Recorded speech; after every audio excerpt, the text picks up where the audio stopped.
llegó algo muy especial y lo atrapó y todos sus secretos él sabrá. Con superpoderes él cambió y ahora es Ben 10. Tutoría 5. Utilización del comando para y mientras. Definición de variables. Se comienza definiendo una variable llamada contador de tipo entero. Esta variable se utilizará como índice en los bucles para llevar un seguimiento del número de iteraciones. Uso de mientras. A continuación se implementa un bucle mientras para imprimir los primeros 5 números naturales. Este bucle se caracteriza por ejecutarse mientras la condición especificada sea verdadera. En este caso, la condición es que el valor del contador sea menor o igual a 5. Dentro del bucle, en cada interacción, se imprime el valor actual del contador y luego se incrementa en 1. Este tipo de bucle es útil cuando el número de iteraciones no es conocido de antemano o no sigue un patrón regular. El bucle mientras se adapta a bien a situaciones donde la condición de salida puede cambiar durante la ejecución del programa. Uso de para. Seguidamente se utiliza un bucle para lograr la misma tarea de imprimir los primeros 5 números naturales. En este caso, el contador se inicia en 1 y el bucle se ejecuta hasta que el contador llega a 5. La estructura del bucle para es más compacta y se utiliza combinada cuando el número de iteraciones es fijo y conocido de antemano. Desarrollo. La ventaja del bucle para radica en su simplicidad y claridad cuando se conoce el número exacto de iteraciones que debe realizar. Es útil especialmente en situaciones donde se requiere una ejecución predefinida de un bloque de código. Ambos bucles cumplen con la tarea de imprimir los primeros 5 números naturales, pero la elección entre mientras y para depende de la naturaleza del problema y la certeza sobre el número de iteraciones requeridas. Buenas tardes. Yo les voy a hablar sobre los bucles sí y repetir. Estos bucles nos sirven para poder repetir una serie de pasos que necesitemos para resolver un cierto problema.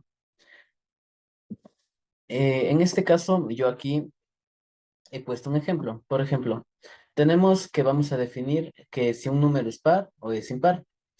Lo que vamos a hacer primero es definir al número como entero. Vamos a escribir ingrese un número, esto es lo que va a ver el usuario. Vamos a leer el número que nos ingrese y a ese número, ¿qué vamos a hacer? Vamos a decir, si el número módulo de 2 es igual a 0, entonces el programa va a escribir el número ingresado es par. Si no, vamos a escribir el número ingresado es impar. Y con eso se acabaría el fin sí y el fin algoritmo. Entonces, vamos a ver gráficamente cómo se ve esto. Esto se ve de la siguiente manera. Aquí, esto es el condicional sí.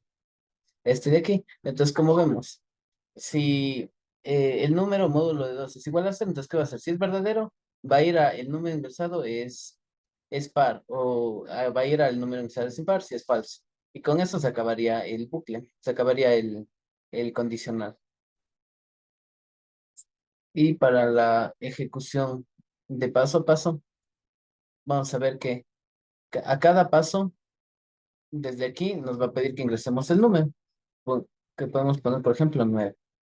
Entonces nos va a decir, ¿el 9 es módulo de 2 y es igual a 0? No. Entonces, como es falso, va a decir que es impar y ahí acabaría el algoritmo. Entonces aquí nos sale que el número ingresado es impar. Tenemos otro bucle que es repetir. En este bucle lo que he hecho es definir una variable suma, una variable contador como enteros. Entonces la variable suma va a ser igual a 0, o sea, es 0, y el contador va a ser igual a 1. Vamos a instalar un contador. Entonces, ¿qué es lo que vamos a hacer? Vamos a poner repetir la variable suma que sea igual a la variable suma más el contador. El contador recordemos que es igual a 1.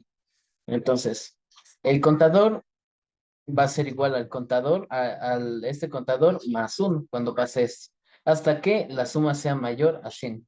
Cuando lleguemos a que la variable suma sea mayor que 100, entonces, ¿qué vamos a hacer? Vamos a escribir la suma de los primeros números naturales hasta que sea mayor que 100 es, y vamos a definir la variable suma, que es la que tenemos aquí. Y con eso acabaría el algoritmo. Gráficamente, como el diagrama de flujo, lo vemos aquí, y este es el bucle que tenemos. Aquí tenemos los operadores, las operaciones que vamos a hacer. Entonces, vamos a definir que suma sea la suma más el contador y que el contador sea incrementado en 1. Siempre y cuando la suma sea mayor a 100. Si es verdadero, la suma de los primeros números naturales es tal valor. Y si es falso, nos va a mandar a repetir. Y en la ejecución paso a paso, nos lee las operaciones. Entonces aquí es donde empieza el bucle. Si se dan cuenta, empieza a coger cada número y lo empieza a sumar. Sumar más el contador. Y cuando esa suma llegue a más de 100 es cuando va a acabar. Para poder adelantar este proceso, vamos a aumentar la velocidad. Entonces aquí nos sale que la suma de los primeros números naturales hasta que sea mayor que 100 es 105. Eso sería todo de mi parte. Gracias.